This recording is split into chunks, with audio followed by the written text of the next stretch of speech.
think that was a very good tip. Absolutely. And a lot of people say to me, it's 50-50. Some over the years, many people have gone, well, I don't understand why you compete, because competition nails aren't anything like you would do in the salon. Mm. And I agree with that to a certain extent. I said, but the discipline of the practice that I do and the consistency that my nails have to be, and all of that has to be done in a certain amount of time. Right. And that massively improved my salon work. Hugely, because I ended up coming up with a format for filing that would make sure my nails were consistent in a competition. And I unknowingly started using it in my everyday salon work, and my salon work improved, and my clients' nails were more consistent. Their apexes were more consistent. Their nails were lasting longer. Like, it does competing makes a huge difference in your salon work as well. And you understand your product so much better. Because when you realize what you can do with acrylic, especially, and a little bit wetter ratio, a little bit drier, how you can manipulate it, when it sets up, when you can pinch it, that all makes a massive difference in your salon work, because in a comp it's quite cold. So understanding your products and that point where it starts to cure, and whether you need heat or whether you don't. And for me, it massively helped my salon work. And that's where I ended up having such a great reputation where we are for my salon work, was, I feel, mostly down to my competing as well. So you can learn so much from competing, even if you don't win. I've lost more comps than I've won. And I've won quite a lot now, but I've lost a heck of a lot more than what I've ever won. And I've learned something from every single one. And one of them is, I'm not a fan of pink and white. I do one or two nails and I get bored, and I'm just like, oh, can't I just use a color now? Can't I just add a little bit of foil? But so what is like your most favorite like nail category in terms of competing? Fantasy. Absolutely has to be fantasy, or mixed media box art and the extreme nails. Like, they are my ultimate favorites. They're so fun to do. You can be creative, think outside the box. Like, I love it. Absolutely love it. That's where I'm in my happy place. For sure. I love like the flat art box and also the mixed media. That's the most favorite categories, because you have so much more freedom than the other categories. Yeah. So those are my two favorite go-to categories. Now, I wanted to ask a real quick question, and pertaining to, like, you make these extremely long nails and they're so cool. So what is your whole process when you create like a whole structure of like a long extreme nail? Like, how do you plan that out? Like, what is your thought process? It takes a very long time. There is there's no quick and easy way of creating that type of nail and structure. It has to be fairly precise. And you have to have a lot of patience. I remember, I think it was, get her name, Koshka Bajana. She was one of the first nail artists that I'd ever seen do a butterfly shaped nail. And I was like, wow, like, I've not seen this before. And I'm not saying she come up with it, just a disclaimer, but she was the first person I'd seen. And I was just like, we can't get training for this in the UK. Like, I don't even know anybody that does it. I think she lives in Serbia. Yeah. So I just kind of set about, like, how am I going to recreate this with not any training and not understanding what she does? Like, I just see a finished picture. So that's when I started playing around with my products and my nail forms, and I used to do drawings and measurements and all of that. And it is trial and error. It was for me at the time when I first started doing it. So it must have been back in, trying to think, 2015, I think it was, when I first started to see that. Because even a stiletto wasn't really what we do now. A stiletto was really a short almond. What everyone does as an almond now was what we used to call a stiletto when I first started. You'd never see these such extreme nails. And I just played around with it. And I'll be honest, if I was to show you a picture of my first butterfly nail, it's horrendous. It is absolutely horrendous. I thought it was great at the time, but it really wasn't.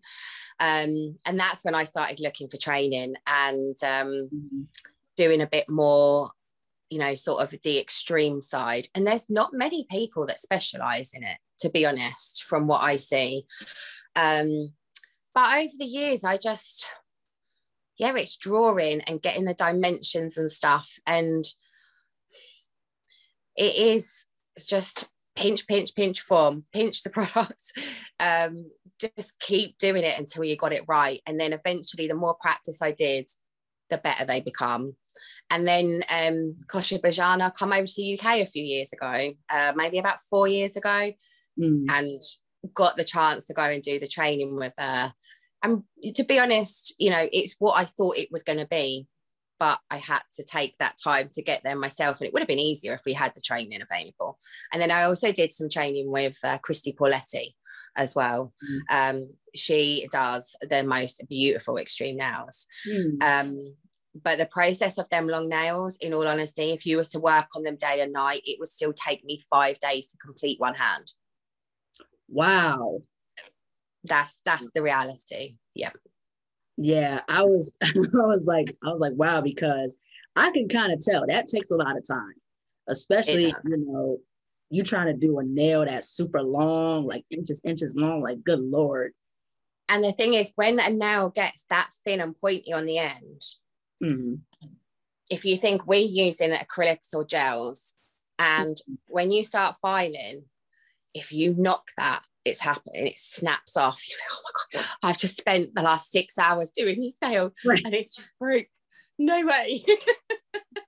There are different techniques and different ways to do it, but ultimately it's a long process.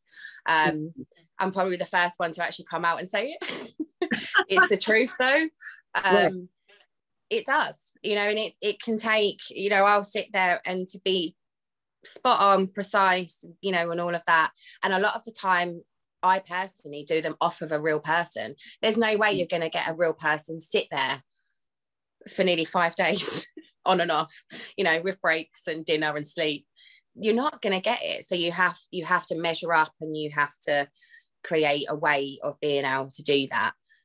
Which is what we cover in a lot of our extreme shapes classes, and we cover in our photographic classes, because they're not, you probably see it yourself sometimes. People are like, how do you go to the toilet? How do you brush your hair? How do you, how, I'm like, they're not for everyday wear. They are more to showcase the level of skill and the creativity and how far you can push your products and what they can actually do, and letting us be creative, you know. And they're not practical, far from it. I'd never wear a set in my life, but they do make a stunning image. And I think if you're in the nail world, you can have a lot of respect for how much skill that it takes to do that type of nail.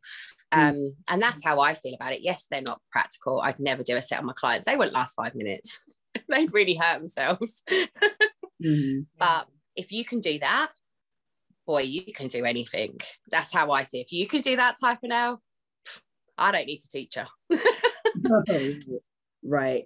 Yeah, just looking at Kosha Bojana and Krista Pauletti, like their stuff is amazing. Like how you say, like their structures and, you know, these extreme long nail shapes. I was so in awe when I first saw Krista. Isn't it like architecture? It's looking at a building and the architecture of something. And that's how I feel about extreme shapes. Like you look at it and you can see the precision that's gone into, I love looking at them. Like I could sit and stare at them type of nails all day. Like I think it's amazing. But yeah, I know not everyone's with me. Well, I'm totally with you. Like you are just as much as you are. And I kind of wish like Kosha and Christy like were teaching the US, you know, those type of nail shapes, because that'd be something I would love to learn. You know, that would be really, really cool to learn and get the understanding of how to build those type of extreme nail shapes. That'd be really, really If cool. you can give a bit of a secret away here, if you can do an extreme stiletto, you could do all the other shapes. Most of the extreme shapes, maybe I'm giving away a huge secret here, but it comes in based off an extreme stiletto. That's where they all come from. They're all, if you can start with that, so if you can get that right, you will be able to go on and create all the other shapes, because that's where they all based on that in one form or another. Yeah. Yeah, most definitely. Now, what is like your favorite mediums to use when creating like nail designs or like nail art? For actual nails, I prefer acrylic. I work very quickly with that. But when it comes to designs, my favorite has to be art gels. I used to use a lot of acrylic paint years ago for one stroke and, you know, watercolor and all of them. But my favorite has to be art gels now, because they don't dry while I'm using them. I can blend them, I can manipulate them, I can put them on thin, I can put them on thick. They've got so many different ways you can use them. So that's probably my go-to, is my art gels. Yeah. Yeah, I like gels too. Like I'm into gels and acrylic paint and 3D gel. 3D gel is fun to work with as well. It's really nice. I wanted to ask, like, pertaining to how you first started to now, how do you feel about the whole progression of the beauty industry? Do you want me to answer that? I felt up until a couple of years ago, we'd really progressed. And I know different parts of the world are different. And I feel like in the UK, we'd really progressed to the point of there is so many amazing educators. There's so many amazing, knowledgeable people here that can teach.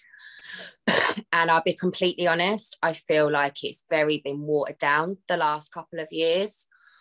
Again, I don't know if it's because of social media and the access to everything and people expecting everything now. We are in a society where we expect to order off Amazon and it be here the next day, you know. And I think that a lot of people with education, particularly, they want it now. And you put a picture up and they go, can you do me a video? And I don't have a problem with doing that. But equally, I've spent 16 years and tens, if not hundreds of thousands of pounds on education, and practice, and sacrificing certain parts of my life to do all of this stuff. And the expectation is there that we should give it away for free. Right. And unfortunately, it is happening a lot. And I know that not everyone wants to talk about it. And it's quite controversial. But I think we've got to the point where people like myself, and my training schools and all my educators that work with me, you know, our classes are relatively, I think, reasonable for the skill that you get. They're 6 to 8 hour classes and it's £110. It's not out of people's reach. It's not extortionate amounts of money. But a lot of people now say, oh, well, we can get it online with whoever for £20. I feel like I don't know what's going to happen with education and training and what people's perception of education is. Doing a tutorial and showing someone a design is not education. Education, when you're doing that design, would also be telling them about the chemistry behind the product, how you would apply it, you know, in a salon environment on different types of mediums. It would be, if this happens, this is how you can correct it. Education is much broader than just this is how you do it. And I think that's kind of been watered down and lost in the last couple of years, which worries me a bit, because we've got a lot of techs out there that are using so many different products and they don't actually have the understanding of how to use them safely and correctly and properly. Was that a bit serious? But that does worry me, if I'm being honest, because I think it's going to have a knock-on effect on the reputation of the industry if we don't do something about, there's people with allergies, there's people that are having major issues here, and we've got the regulations. We really have. We've got some of the strictest regulations in the world when it comes to cosmetic products. And I am worried. I've had lots and lots of conversations, and I am worried that it's just being watered down. And we've got as you said earlier, we've got so many brands here now, so many, that I think people struggle with where to go. They don't know what's legal, what's not. They don't know who to turn to when something goes wrong. It's quite I don't know if I'm waffling on now, but it's just it is a concern, a genuine concern, that we're going to end up in a position where, as a professional nail technician, we might not, have these pro brands around if all of these others, you can buy them off of eBay, Amazon, off the net really easily. And all the products that we use, they're made from chemicals, and we should be using them in the right way, correctly. Shouldn't be touching the skin. You should be using them in the right lamp to make sure they're cured properly, or with the right ratio if it's liquid and powder. And the products are so readily available, and they shouldn't be, that being a professional nail technician is actually quite difficult here, I think. Especially the pandemic has heightened that even more, because we got closed down. We were one of the first ones to shut. So people are just buying from everywhere. And I know that a lot of people will say, like the hair industry, for instance, people buy hair color, it's not a problem, but their products are designed to touch the skin. They are designed to do that.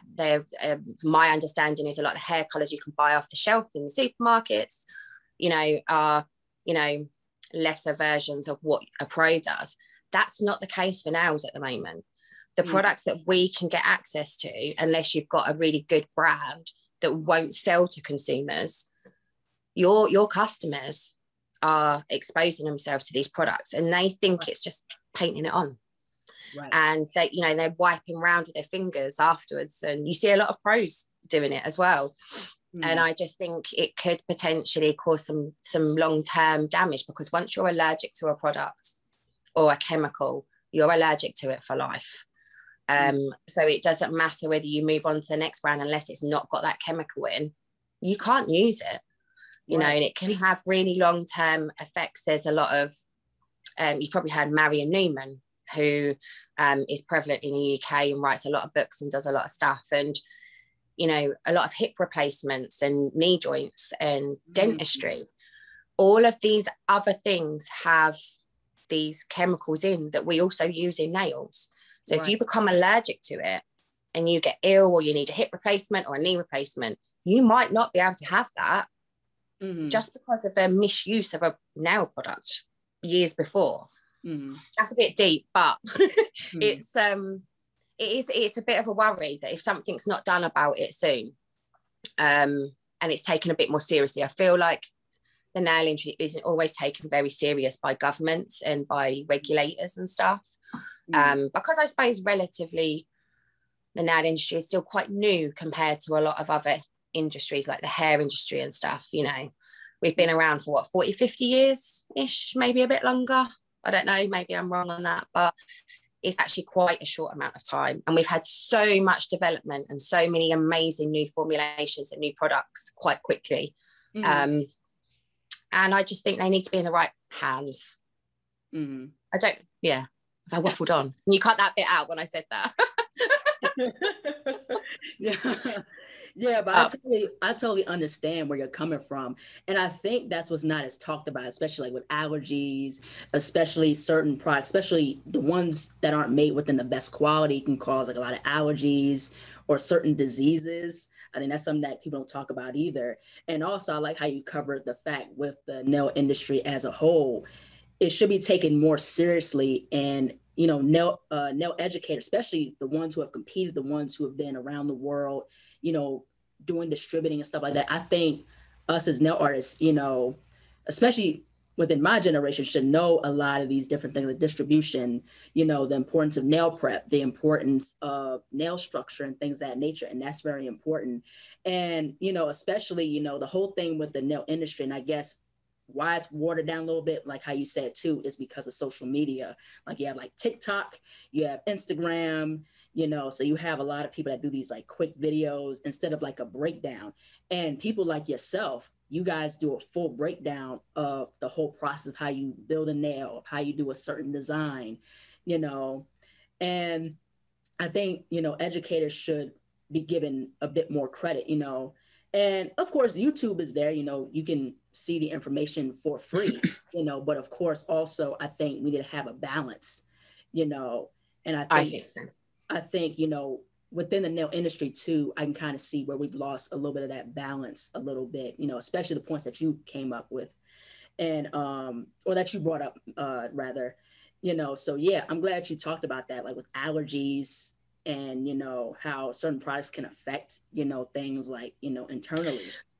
I think it's because people try to always see the good and the positive. And I am, I love the industry, the people I've met, the things that I've done, the places that I've seen. I've made some amazing friendships.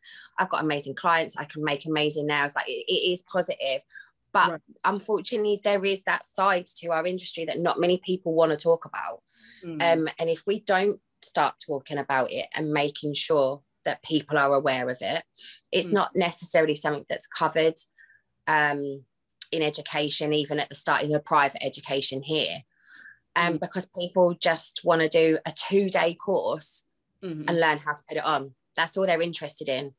And there's so much more to nails. Like, you've got to understand the nail plate and how it grows and the structure of it to be able to understand how a product will stick to it and what type of product you need and different types of nail plate. There's so much more involved in being a professional nail technician than what people give us credit for.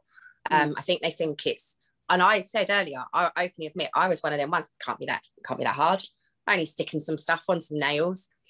But when you get into it and you realize what you've actually really got to learn, you've got to have a basic understanding of, a ratio of a liquid and powder. Otherwise, your product's not going to last. You have to have that understanding, and your education that you take should tell you that from the start. So yeah, I'm passionate about getting good quality education out there. And I but every day that's what we do. And little by little, hopefully, the more of us that speak up about this, that side of it as well, and make people aware of it. When they're aware of it, then hopefully they'll take on board what we say and they'll start, being more careful with their products, or the distributors will stop selling to consumers.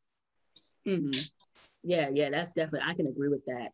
I think also too, what's not as talked about too, considering you talked about allergies and certain, health effects, is safety and sanitation, especially, the tools that we use, especially, how do you clean your tools? That's not covered as much. You know what I mean? I think within the nail industry, I think that should be covered more. You know what I mean? And especially Absolutely. Who do nails on YouTube, I think that should be covered more, because I think that's basic foundational stuff that all of us should know, especially those of us who are in the nail industry. So it's like, how do you clean your tools? What products or chemicals do you clean your tools with? What's the proper chemicals to use to clean your tools?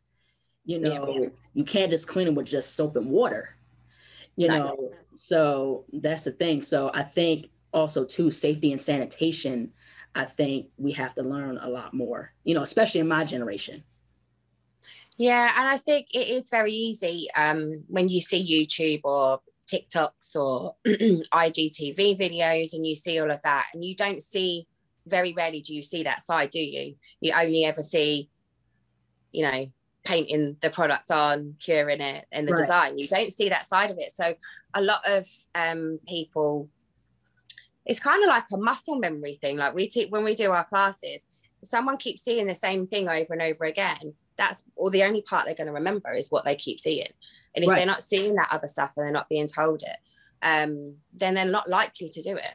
So no, you're right. You know, I think that if I don't mind YouTube. I've got a few videos on YouTube, but I felt for me that if I really wanted to help teach the next generation of nail techs, that for me it's in the classroom, teaching them, you know, my way of how I want to do it, and being methodical and doing all of the boring stuff, as they call it, first. But we've tried to make it a little bit more fun. We last year, actually, which is kind of irrelevant, but we our theory side used to all be crammed in on a short course. So all the theory just on acrylic would be crammed into one day at the beginning. So what we did was, me and a couple of my educators got together and we did these little short videos of where we was talking to them about it and showing them how to sanitize, showing them on these videos how to do it. Then they've got their manual that they read through, and then we make them do a little mini assessment, and they have a whole month now before they come to us for a practical day on health and safety, sanitization, the way the nail grows and all of that. And we've actually found that has massively improved their knowledge before they even walk in the classroom. And then we can re-go over that during the day, the first day, like when we're showing them now, like, this is how we prep a nail. And I go, so what's this part here? Cuticle, epidicium. Like, they just know it because they've had all of this time, and we've done, and you would laugh if you were to see them, because it's me going, right, so this is how you do it in Barbicide, you know, and I feel a bit silly doing it. But do you know what? Having the visual as well as the written and all of the different learning styles that people use to remember different things, we combine them all together, and it's been a massive, like, our students this last year they've loved it, and they're so much more knowledgeable. I don't know why we didn't do it before, but we do it now, and it's been really, really good. They're really, really knowledgeable when they come to us, so that's helped for us. I just wish there wasn't these really short one-day courses online for 20 quid, but I can't do anything about it. My government can, but I can't. Yeah, I could definitely agree. I think having a balance of like practical and theory, I think would be very, very good, especially you understand a lot more. And I remember during high school, I took like cosmetology courses during my high school, like pretty much from sophomore to senior year. And we didn't just have like the written, or, just reading about the knowledge of certain things, it's also the practical too. So we had to physically, understand different services, safety and sanitation, so that way we have a better idea of how to, do things, in terms of process, especially the safety and sanitation, like with barbicide and, how to clean your tools, as I said before. So I think, like how you said, having that balance of, like hands-on and also, the written and the reading, that does help a lot. Now, that's why I think in America, you've got it right. You have to go to cosmetology school to become a licensed nail technician. We don't have that here. There's no such thing. Really? Wow. If you were not qualified in nails, you could come to the UK, you could get on the internet, and I will not mention names, but there's a company, you can sign up, and they say you can learn manicure, pedicure, acrylic, gel polish in 4 days. 4 days, and you go online, you watch the videos, you do the written multiple choice questions, and within 4 days you've passed for like £200, and you can go and work as a professional nail technician here. It's not great. So we're always kind of fighting against that type of thing, so I would like to see something like what you guys have, where you do have to have done, so many hours. We do have the government one, but it's not statutory that you have to have that to be an nail tech. It's voluntary. So a lot of people don't go and do it because they don't need to. So yeah, I find that very interesting, because I thought you guys would have like the same thing that we have. You have to accumulate a certain amount of hours. Like with a cosmetology license, you have to have like at least 1,500 hours. I think for being a nail tech is like a certain amount of hours. But yeah, I was surprised. I thought, you guys would have like, cosmetology schools or, No, that's interesting. no, not yet. Hopefully. Yeah. Hopefully there's some stuff coming up soon. We've been pushing for years to try and get something that's mandatory, like what you guys have. But we've all been in the background trying to push for it for a very long time. So I don't know why it hasn't happened yet, but hopefully it will do soon. And I do know that Marion Newman has just set up a new federation in the UK called the FMP. And that's what it's been set up for, is to push for some kind of licensing or some kind of regulation when it comes to actual nail technicians. We've got the regulations for the cosmetic side of the products to make sure they're safe. But I feel like we need it now for, licensing for nail techs. There's 1 or 2 boroughs in London you have to have a license, but the rest of the UK you don't. Every council, sort of like your states, make up their own little rules. And there's only a couple of them in London that say you need a license. So it's just bizarre. I have no idea why it's like it.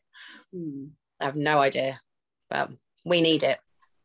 Yeah, most definitely. I can agree with that.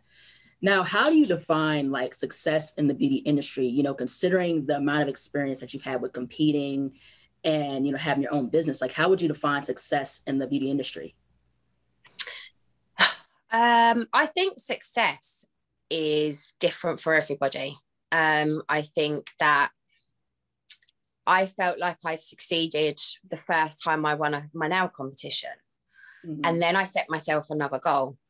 And then when I achieved that, I succeeded in that. And I think it just depends on what you deem to be successful. I suppose in general, most people would deem success as being wealthy and all these other things. But I don't believe that to be true. For me anyway. Yes, money helps, but it's not the be all and end all. To me, my happiness, my children's happiness, and producing good products, I feel like I've been successful in that. I've been successful in the competition arena because I've won and stuff, but I'm just, honestly, right now, I think I'm succeeding just still having my businesses right now. With everything that's happened, the UK, I don't know if you know, but salons and nail technicians and training schools, our private training schools, we've been shut down pretty much for 9-10 months out of 12. Wow. And there has been a little bit of help, but it's based on certain criteria. So we missed out quite a lot on different stuff because I've got 3 different businesses under one big unit, like one warehouse basically. So a lot of my businesses missed out. So we haven't had much financial help at all. And a lot of nail technicians are self-employed. So we're relying on the government to give us money to survive because they're saying we can't work. But if we can't work, then you need to help us. And they've in general been pretty good, but there's been a lot of us miss out. So I'm quite happy. I feel like I'm succeeding right now, still having all 3 of my businesses ready to reopen. For me this year, that's my success. So yeah, probably if you spoke to me before the pandemic, I'd probably have said something different. But I think this last year's changed my thoughts on a lot of things and made me reconsider lots and lots of stuff. But yeah, I think it just depends on you as a person, really. That's quite a hard question to answer. But yeah, I think I've been successful in everything that I've wanted to do, and I'm happy with that. And I'm happy to still be here to be able to open my businesses back up in the next couple of weeks. Fingers crossed we get an announcement on Monday to say whether we're allowed to open or not. Yeah, and if I can survive another year, that's another success. Yeah, it's not been easy in the UK. We've been closed down a lot. So yeah, I wish I lived in Florida the last year, if I'm being honest, because they've been allowed open and they've been quite good at it, haven't they? So I'm like, and the sunshine. And I want to go and see Tracy and Amy. Do you know Tracy and Amy from Profile Girls? I don't think I'm familiar with them. I'll have to introduce you to them because they're in Florida. They've got a company called Profiles, and they're in Florida. And I just see them going out, and their salons are open and their distribution's open, and I'm like, I want to be able to work. I never thought I'd ever say I want to be able to work. But yeah, it makes you realize how lucky we are, really, you know, with everything that's happened, to still have a business at the end of it, because there's so many people that don't, unfortunately, which is so sad. But yeah, so I feel successful still being here. Yeah, that's good. Yeah, that's really good. How would you define your impact in the beauty industry?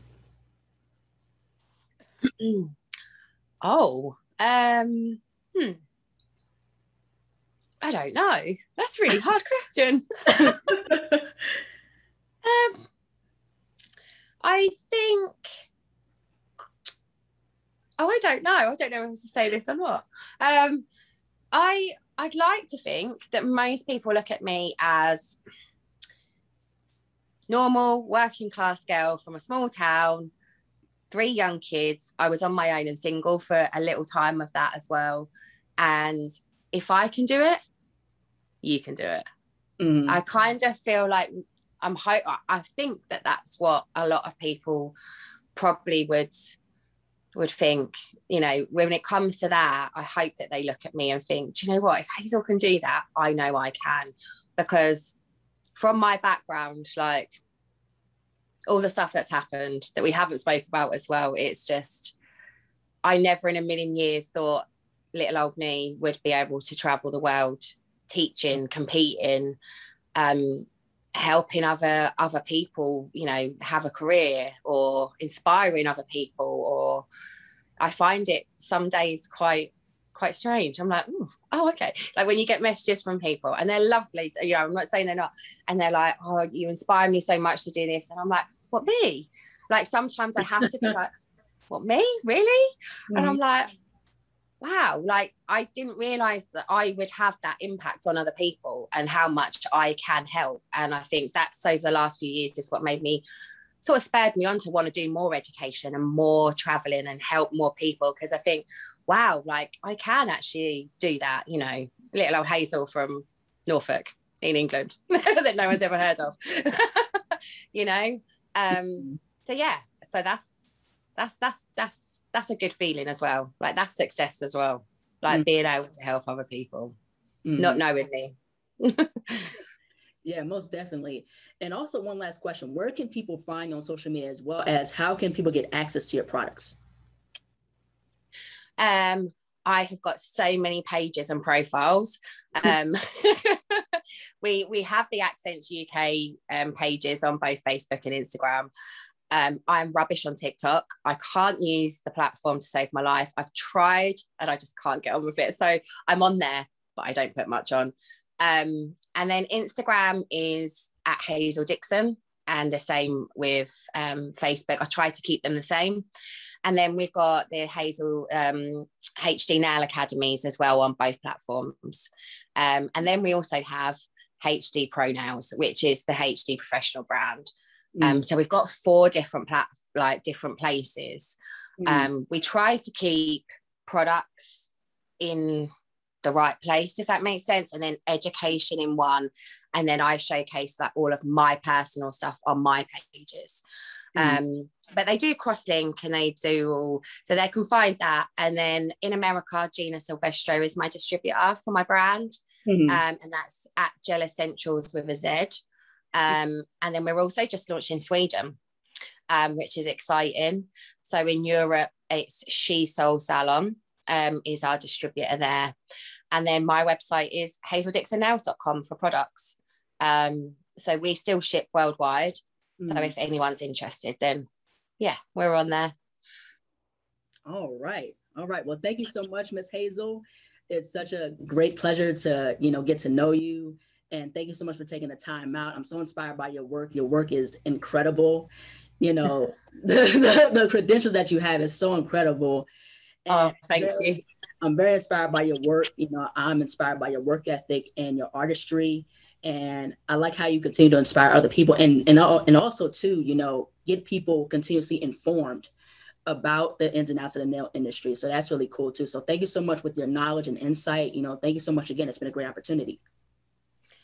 I can't wait to come over and meet you properly. So when I'm in the US next year, I think it's going to be next year now. I'm booked to do the cruise next February with Braden and all the girls. And so hopefully when I come over to the US, I get to meet you properly and we'll go and have a drink and dinner. All right, cool. Be amazing. That'd be nice. Well, thank you so much again, Miss Hazel, and take care. Thank you. See you later. Bye.